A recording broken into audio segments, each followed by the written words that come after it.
চলেন আজকে আপনাদেরকে দেখাই সবজি খিচুড়ি। সবজি খিচুড়ি কেন বললাম জানেন? কারণ আমি এতগুলো আইটেম দিব এই জন্য। তো প্রথমে কি কি ইনগ্রেডিয়েন্টস নিলাম, এই হচ্ছে তেল, এই হচ্ছে কি ঘি, তারপরে নিয়ে নিলাম ফুলকপি, সিম, তারপরে টমেটো, আলু, তারপরে এগুলো কি বলেন তো, পেঁয়াজের কলি, তারপরে কাঁচামরিচ, এগুলো হচ্ছে ওই যে পালং শাক। হ্যাঁ, আমার মেয়েকে খাওয়াবো তো সেই জন্য একটু বেশি ইনগ্রেডিয়েন্টস নিয়েছি। এগুলা হচ্ছে মটরশুঁটি, আর এগুলো হচ্ছে আসলে লাউ পাতা কুমড়ো পাতার পার্থক্য আমি বুঝি না, তো আর কি যেটাই ভাবেন। এগুলো ছিল, আমার মেয়েকে খাওয়াইতে পারি না, দেখি আজকে রান্না করে খাওয়াই, পারি কিনা রান্না করে। তারপরে নিয়ে নিলাম রসুন, তারপরে নিয়ে নিলাম টক দই, তারপরে এগুলো হচ্ছে সরিষা বাটা, এগুলো হচ্ছে গাজর। জি মা, জি জি আচ্ছা। এই যে আমার মেয়ে আবার কি খবর নিয়ে আসলো সেটা আবার শুনলাম। তারপরে এগুলা হচ্ছে, জি মা, মা একটু কাজ করি। আচ্ছা,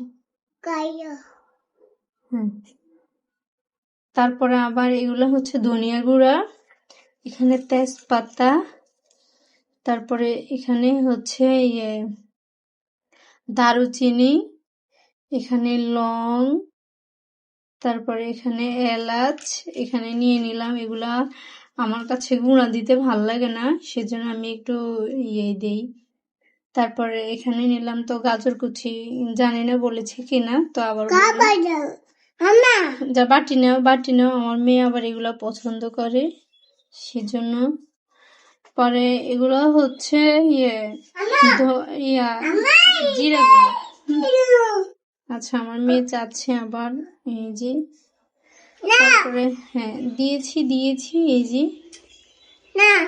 হ্যাঁ এটা রেখে দাও। আচ্ছা, পরে এগুলো হচ্ছে পেঁয়াজ, ধনিয়া পাতা, এটা হচ্ছে আদা বাটা, আর এখানে নিয়ে নিলাম চাল, তারপরে পোলাও চাল, মানে ভাত রান্না করার চাল, তারপরে নিয়ে নিলাম ওই যে এগুলা কি ডাল যেন, আমার মাথা আসতেছে না এখন, মসুর ডাল, তারপরে এগুলা ওই যে ডালটার কথা আমার মনে আসতেছে না এই মুহূর্তে, তো আপনারা চিনে নেন যে এগুলা কি। আচ্ছা, তো আমি চলে যাচ্ছি পুরো প্রথম থেকে কি কি দিয়ে বসাবো। তারপর আমি এটা একটু সরিয়ে নিয়েছি, প্লাস্টিক তো চুলার কাছে থাকলে হয়তো একটু ঝামেলা হবে, তো সেজন্য ঝামেলা বলতে কি, এগুলা কি পুড়ে যাবে, যারা এগুলা ব্যবহার করেন তারা তো জানেন। তো আমি এই যে এখন পাতিল বসালাম,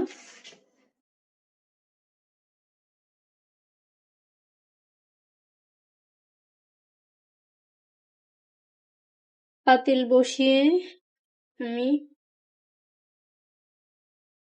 এগুলো একটু সেটেল করতেছি, দেখি আমার ক্যামেরাটা ঠিক হয় না কেন। এই যে জি মা, এই যে আমি সব সেটেল করে ক্যামেরাটা ঠিক করলাম, স্পিকে যে এখন নিয়ে নিলাম।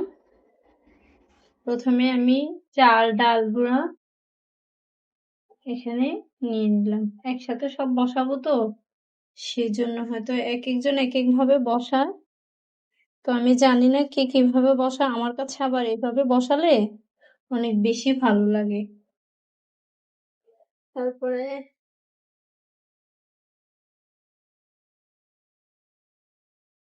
তারপরে দিয়ে দিলাম ফুলকপি দিয়ে দিলাম। তারপরে হচ্ছে আমার ফুলকপির ডাঁটা খেতে খুবই ভালো লাগে, তারপরে এগুলা দিয়ে দিলাম। একে একে সবগুলা দিয়ে দিলাম। ফুলকপিটাতে যে বাচ্চাদের জন্য অনেক উপকার, বিশেষ করে রোগ প্রতিরোধ ক্ষমতা বাড়ে সেজন্য।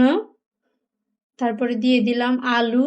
আলু আমার অনেক প্রিয়, নতুন আলু তো।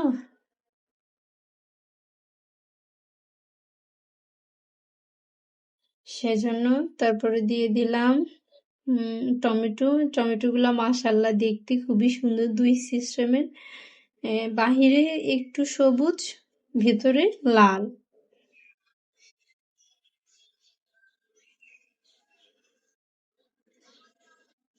তারপরে দিয়ে দিলাম সবগুলা একে একে দিয়ে দিলাম। হ্যাঁ, তারপরে এই যে এগুলা কি সিম, সিম দিয়ে দিলাম সবগুলা বিসমিল্লাহ বলে। তারপরে আল্লাহ, আমার তো মনে হয় হবে না। আচ্ছা আমি দেখি।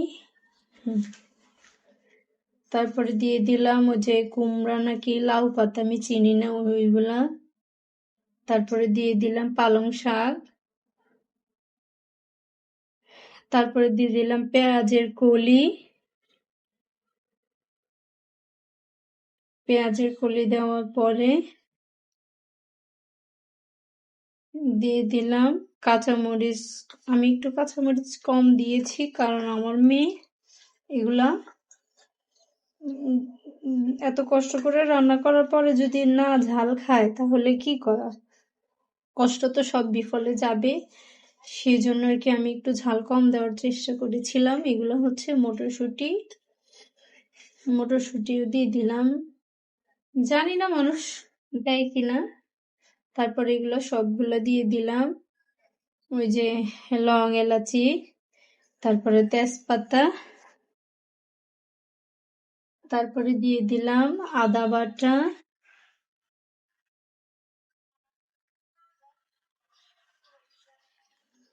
আদা বাটা দিয়ে দিলাম। তারপরে হচ্ছে ওই যে এগুলো কি জানেন, ধনিয়া গুঁড়া, ধনিয়া গুঁড়া দিয়ে দিলাম।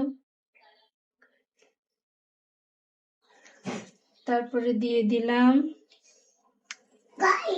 জিরা গুঁড়া 2 চা চামচ। ও, ওই যে ধনিয়া গুঁড়া 2 চা চামচ দিয়েছি। তারপরে দিয়ে দিলাম পেঁয়াজ কুচি। মা এমন করে না, মা মা কাজ করে, যে ওই যে বাটিগুলো খাও, বাটিগুলো। আমার মেয়ে যে গাজর নিয়ে এখন সবগুলো ফেলে দিয়ে এখন আবার আসছে। আচ্ছা পরে দিব দিব দিব বিসমিল্লাহ। আবার এগুলো কি জানেন, এগুলা হচ্ছে সরিষা বাটা। মানে আমি সবগুলো দিয়ে দিচ্ছি একটু টেস্ট বাড়ার জন্য। আপনাদের যার হাতের কাছে যা লাগে, যা পান তাই দিতে পারেন। তো তারপরে দিয়ে দিলাম রসুন বাটা। এই যে রসুন বাটা দিয়ে দিলাম। মা একটু কাজ করতেছি, তুমি মাকে বিরক্ত করো না। তারপরে দিয়ে দিলাম টক দই। টক দই গুলা ডিপে রেখেছিলাম তো সেজন্য। তো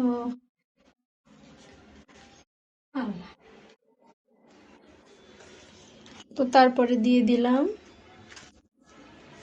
তেল।